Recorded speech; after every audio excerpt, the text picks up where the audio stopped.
यो भन्दा पनि मलाई यो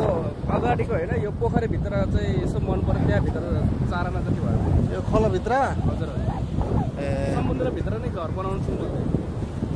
मलाई चाहिँ एकदम मन पर्छ यो प्लेस पुरा अगाडि बनाउनु सक्नुहुन्छ तपाईँले होइन त्यसो भए मलाई तपाईँको कन्ट्याक्ट गर्नुहोस् होइन वाट्सएपमा अनि